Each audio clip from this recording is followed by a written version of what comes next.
इस साल सैमसंग ऐसा नहीं लग रहा कि एप्पल से कुछ ज्यादा ही चीजें कॉपी कर रही है। एप्पल वॉच अल्ट्रा से सैमसंग वॉच अल्ट्रा आ गई, सैमसंग के गैलेक्सी बड्स बिल्कुल एप्पल के एयरपोर्ट जैसे लगते हैं, और सैमसंग के फोन्स में भी कुछ नई चीज आपको देखने को नहीं मिलती, वही सारी चीजें आ रही है। देखो, अगर ऊपर से देखे तो लग रहा है कि जो सैमसंग है वो यहाँ पे कुछ भी नया काम नहीं कर रही है, लेकिन इंटरनली बात करें तो सैमसंग की कहानी बिल्कुल एग्जैक्टली में अपोजिट है, क्योंकि सैमसंग आज के समय में फोन्स भी पहले से ज्यादा बेच रही है। S24 सीरीज उनकी काफी ज्यादा हिट रही थी, और जो नई कैटेगरी सैमसंग लेकर आ रही इवन रिंग, वो भी प्री ऑर्डर्स में काफी ज्यादा अच्छा कर रहा है। सबसे पहले तो बात करते हैं कॉपी वाली चीज की। क्या सैमसंग क्या वाकई में एप्पल की वॉच अल्ट्रा या फिर सैमसंग ने अपने गैलेक्सी बड्स को एप्पल एयरपोर्ट से कॉपी करा है? वेल, सच बात बताऊं कि यहाँ पे कॉपी कहने से सही नहीं कह सकते। बेसिकली इससे मैं कह सकता हूँ कई बार इंस्पिरेशन लेना या ये देखना कि सामने वाली चीज क्या कर रही है, यानी कि कई बार ये देखो कि सामने वाला क्या काम कर रहा है, अगर वो उसमें अच्छा कर रहा है तो वहां से इंस्पिरेशन या वहां से चीजें लेके अपने प्रोडक्ट के अंदर डालने में कोई ज्यादा बुरी चीज नहीं होती। बेसिकली बात है कि at the end of the day अगर कंज्यूमर को अगर बेटर प्रोडक्ट मिल रहा है, एंड्रॉइड इकोसिस्टम में अगर better watches, better buds, better phones मिल रहे हैं, तो इसमें क्या ही गलत है, क्योंकि इन द एंड कंज्यूमर का भी बेनिफिट हो रहा है, उसे बेटर चीजें मिल रही है। और जो लोग एप्पल के पीछे भाग रहे थे उनको एक सैमसंग में एक अच्छा ऑप्शन यहाँ पर देखने को मिलेगा। ये भी एक देखने का तरीका है। कई बार किसी चीज को रीइन्वेंट करने की जरूरत पड़ती नहीं है। इस साल सैमसंग ने यही किया।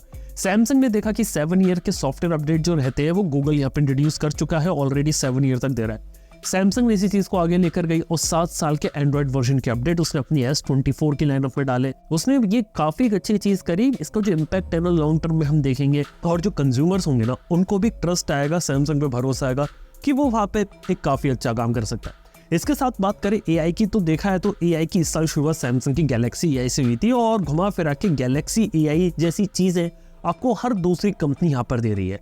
किसी भी कंपनी का नाम लो, वो अपने फोन के अंदर किसी न किसी टाइप की AI डालकर दे रही है, और मैं ऑलरेडी बता चुका हूँ कि बहुत ही ज्यादा सरफेस लेवल की चीज है। बस सैमसंग ने एक सही काम किया कि गैलेक्सी AI के लिए वो गूगल जेमिनी के साथ गए, और गूगल जो चीजें बैकएंड में कर सकता है उसने वो चीजें लेके आपके फोन्स के अंदर डाल दिया, जिसमें ट्रांसलेशन आता है, समराइज कर सकते हो टेक्स्ट को, या सर्कल टू सर्च जैसे फीचर, यूजफुल चीजें लेकिन दे दी। लेकिन सैमसंग को पता है कि सारी चीजें बेसिक लेवल की और इसको वो एडवांस लेवल बनाएंगे। और लीक्स वगैरह के बारे में बात करें तो ये पता चलता है कि ऑलरेडी सैमसंग बिक्सबी के साथ अपना खुद का एक LLM बना रही है, जो आने वाले समय में उसके फ्यूचर के मोबाइल फोन्स में आएगा, और वो LLM आपको मोबाइल फोन में चलेगा। इस टाइप की चीज अगर सैमसंग पुल ऑफ कर लेती तो वो काफी बड़ी चीज है, क्योंकि बाकी सारी कंपनीज को शायद ये चीजें पुल ऑफ करने में कई साल लग जाए, कोई थर्ड पार्टी कंपनी को यूज करना पड़े। अगली चीज यहाँ पे सैमसंग के साथ है कि वो होती है एक्सिनोस की। इस साल जो फ्लैगशिप लेवल के एक्सिनोस प्रोसेसर थे वो काफी बेटर थे, और ये भी क्लेम किया गया कि नेक्स्ट ईयर से जो प्रोसेसर ये लोग निकालेंगे, शायद 3nm के जो नए एक्सिनोस चिप्स है वो स्नैपड्रैगन से बेटर हो सकती है। लेकिन फिर रिपोर्ट आती है कि उसका जो यील्ड है वो इतना ज्यादा नहीं है, इसलिए वो कंप्लीटली स्नैपड्रैगन के ऊपर भी जा सकते हैं। खैर, S25 सीरीज, S26 सीरीज की कहानी बहुत लंबी चलती रहेगी, और इसको हम और भी वीडियोस में इसके बारे में बात करिए, और फ्यूचर में भी अगर कुछ कॉन्क्रीट इन्फॉर्मेशन आएगी तो बात करेंगे। लेकिन ये बता सकता हूँ कि यहाँ पे ना सैमसंग जो है ना वो स्नैपड्रैगन के साथ बहुत अच्छे तरीके से भी काम कर सकते हैं, और अगले साल भी स्नैपड्रैगन एक ना एक फोन में तो आएगा ही आएगा। इसके साथ ही बात की जाती है, अक्सर लोग ये क्लेम करते हैं कि सैमसंग के फोन्स के अंदर कुछ इनोवेशन है, कुछ नई चीजें देखने को नहीं मिल रही। हार्डवेयर बिल्कुल वैसा है जैसा फ्लिप 6 और फोल्ड 6 के साथ था। बात आपकी काफी हद तक सच भी है कि चीजें बिल्कुल वैसे की वैसी, लेकिन देखा जाए तो हर बार हर एक फोन को वो कुछ नया इनोवेटिव करने से ज्यादा उसके अंदर रिफाइनमेंट ला रहे हैं, और उसको इस तरीके से बना रहे हैं ताकि ज्यादा से ज्यादा लोगों तक पहुंचाया जा सके। क्योंकि एप्पल भी ये काम कर रही है, सैमसंग भी कर रही है। और एक बात बताओ, जब आप कोई भी जो कंपनी रहता है, अगर वो किसी भी फील्ड में अगर टॉप पे पहुंच जाते हैं तो एक्सपेरिमेंट करना उनके लिए मुश्किल हो जाता है। अगर एक पर्टिकुलर पोजीशन के बाद एक्सपेरिमेंट करेंगे ना, उनकी सेल्स हर्ट हो सकती है, और सैमसंग अपनी सेल्स वगैरह हर्ट नहीं करना चाहती, ना ही एप्पल करना चाहती है। इसलिए जानबूझ के ये देखो कि दूसरे क्या कर रहे हैं, और जो चीज में वो अच्छा कर रहे हैं उस चीज को वो अंडर लाओ। सैमसंग ने देखा जाए तो फोल्डेबल को रिफाइन किया है, और वो अपनी अलग ही लीग में यहाँ पे चल रहे हैं। बस सैमसंग के साथ एक छोटी सी दिक्कत यही लगी कि इस बार पहली बार एक मोबाइल फोन का प्राइस 2 लाख रुपए तक टच हो रहा है। अब सैमसंग ने टच कर दिया तो मेरे को लगता नहीं कि एप्पल वाले पीछे छूटेंगे। मेरे को लग रहा है जब 16 का कोई प्रो मैक्स निकालेंगे यहाँ पे, उसकी प्राइसिंग को भी 2 लाख एप्पल टच करने की कोशिश करेगा, जो एक ऐसी चीज है मेरे को लगता है कि कंज्यूमर्स के लिए थोड़ी सी हानिकारक हो सकती है। खैर, ये सिर्फ बात नहीं है। इस साल सैमसंग ने अपनी नई प्रोडक्ट कैटेगरी निकाल दी। सैमसंग ने गैलेक्सी रिंग अब रिंग के बारे में बात करें तो कॉन्सेप्ट ज्यादा पुराना नहीं है और एक इंडियन कंपनी है अल्ट्रा ह्यूमन, उसने भी अपनी रिंग्स वगैरह निकाली थी लेकिन टेक्नोलॉजी एडवांस थी। और सरप्राइजिंग चीज ये कि हेल्थ ट्रैकिंग का एक डिवाइस निकालना एक अच्छा काम था, क्योंकि इस टाइप के डिवाइसेस की जरूरत थी और जो लोग स्मार्ट वॉच पहनना पसंद नहीं करते उनके लिए रिंग एक अच्छा सॉल्यूशन हो सकता है। लेकिन सैमसंग गैलेक्सी रिंग की खास बात ये रही कि सैमसंग ने प्लान आउट किया था कि 4 लाख गैलेक्सी रिंग होंगी सैमसंग की, वो उन्हें यहाँ पर बेचेगा, लेकिन उन्होंने यहाँ पे 1 मिलियन यहाँ पे ऑलरेडी, जो कि सैमसंग ने जो प्रिंट किया था ना उससे ऑलमोस्ट डबल हो जाता है। और इसके साथ ही बात करें तो टीवी मार्केट के अंदर भी काम किया, OLED टीवीज को भी वो इस साल लेकर आए, प्राइसिंग भी कंट्रोल कर रहे हैं, इवन 8K टीवीज को भी अफोर्डेबल बना रहे हैं। लगभग 3 लाख रुपए में 8K टीवी सैमसंग का अवेलेबल है, जो सिर्फ कुछ साल पहले जिनकी कीमत 10 लाख के ऊपर थी। खैर ये काफी सारी चीजें इन्होंने यहाँ पे करी है। और हाँ, आर्टिफिशियल इंटेलिजेंस वो अपनी इकोसिस्टम में भी जोड़ रहे हैं और 8K अपस्केलिंग को यूज कर रहे हैं, जहाँ पे उनकी AI टेक्नोलॉजी को पहले से ज्यादा बेटर किया जा सकता है और AI का यूज करके पिक्चर क्लियर की जा सकती है।